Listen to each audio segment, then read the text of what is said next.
10.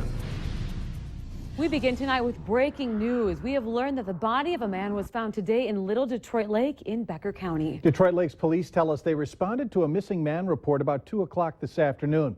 He hadn't been seen for about a week.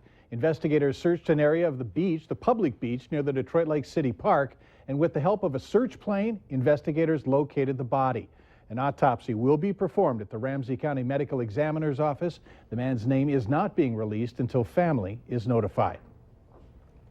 All we got left is a parking lot, so that's what's killing us right here is this weather. We went from like I said, a drought. The weather's been perfect for building the building, actually a few cold days, but other than that, perfect. And now Mother Nature is kind of, doesn't like us anymore.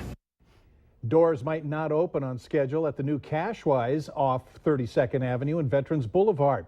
Our wet weather is pushing back paving work in that area. And that's not the only thing the weather has put a damper on. More on that in a minute. But first, a look at our sky cam. Out there tonight, a quiet night.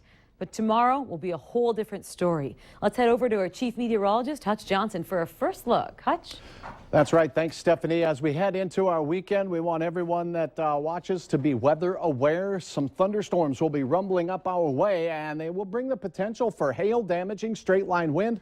That'll be the primary concern, but we cannot rule out isolated tornadoes with the spin that will be available in the atmosphere on our warm Saturday afternoon. A look at the radar right now showing these storms developing in western South Dakota. Overnight, some of this will be spreading into portions of western North Dakota, and maybe our south and western counties will have a chance at seeing some morning thunder from these. I don't anticipate severe first thing in the morning. It's in the afternoon when these storms re-energize.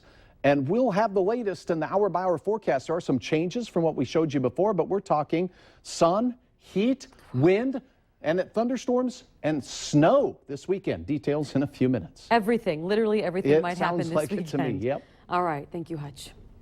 Beside construction delays, lawns have started to grow out of control in the area. And yard maintenance companies have been shut down most of the week, all because of this rain. Valley News Team's Macy Enger found out how the delays have affected homeowners and businesses. Neighbors took their chance. I thought this would be a good time to get out and get it done. Bringing out the lawnmowers before the forecasted storm. It was getting long, and I like to mow it once a week. Alan Anderson knows it's wet, but there hasn't been another opportunity and won't be over the weekend. All-terrain grounds maintenance have no choice but to sit tight until the rain moves on. We have to take a look at the soil conditions in different areas of town are affected differently. So if the ground is saturated, we want to try to stay off as much as possible with the heavy equipment. That's why workers were out fertilizing lawns, something that can be done after it rains.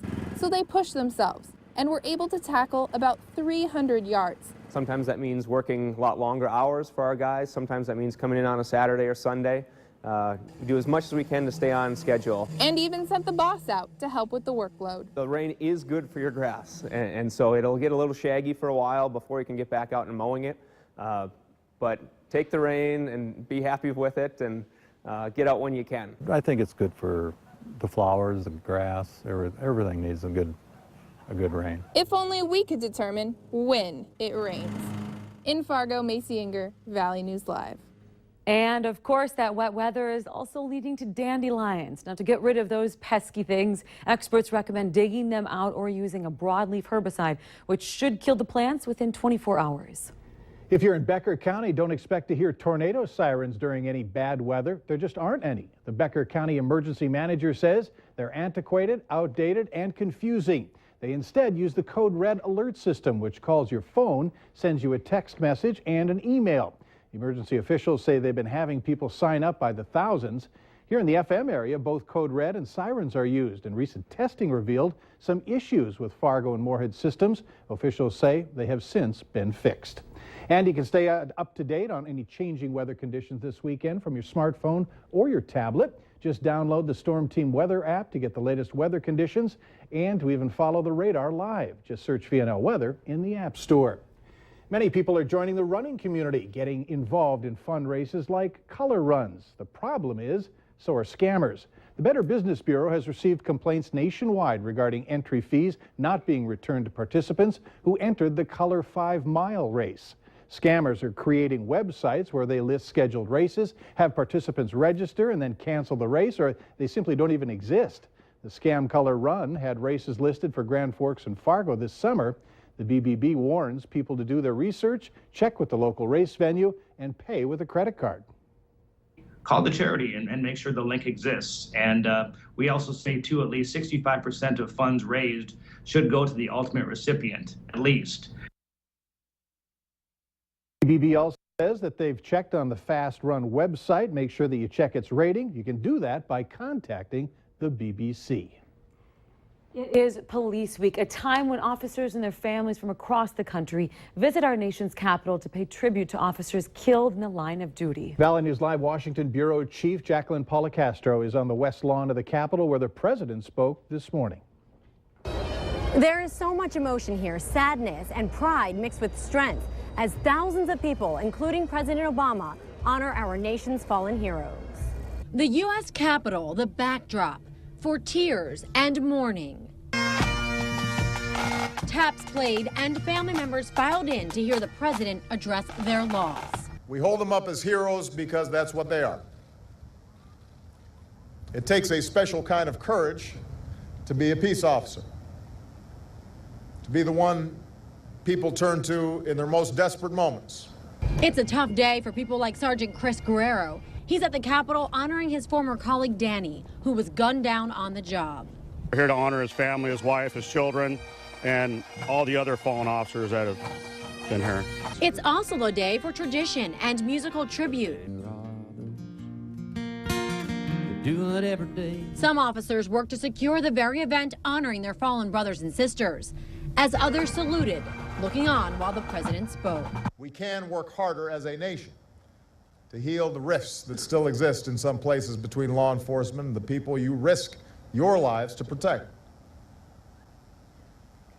We owe it to all of you who wear the badge with honor. And we owe it to your fellow officers who gave their last full measure of devotion.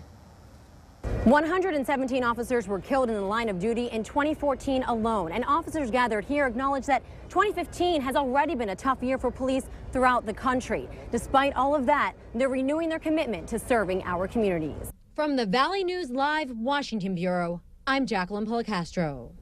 273 names are being added to the National Law Enforcement Memorial in D.C., a place to connect with lost loved ones, feel their names, share their memories, reflect on their lives and sacrifice. The monster is at work in Crookston. It is the largest backhoe on the planet. It was brought in to help build retaining walls to keep Highway 2 and homes from sliding into the Red Lake River. This massive machine, look at that.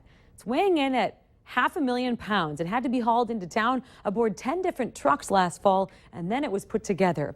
And the boom on this backhoe can dig more than 100 feet into the ground. It holds 1,000 gallons of hydraulic oil, and it's got 2 motors on it that'll produce 1,100 horsepower. Wow, and if there's any chance that you want to rent that backhoe to dig a super deep pool in your backyard, you better bring a big checkbook. It costs $56,000 a month just to rent it, and then another $90,000 to haul it to your location. Friday for many people means the start of weekend relaxation and recreation. For these 75 or so, they get together once a month and turn to yoga. Developed in India thousands of years ago, yoga is an increasingly popular form of exercise.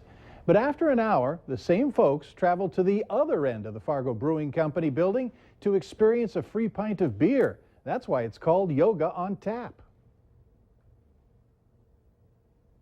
You know, we have a lot of fun and we try to make it not serious and just do some really good yoga and then get to know each other afterwards. They come in for the yoga, start trying different craft beers, and next thing you know, they're coming in here on a normal night, a different night that yoga's not going on, and drinking craft beer. So for $15, you can get an hour of yoga and then a pint of beer. Yoga on Tap has been around for about a year and a half. Half a year rather, and their numbers continue to grow. If you're interested in getting involved, there's more information on Andrea Paradise's Facebook page. Valley News.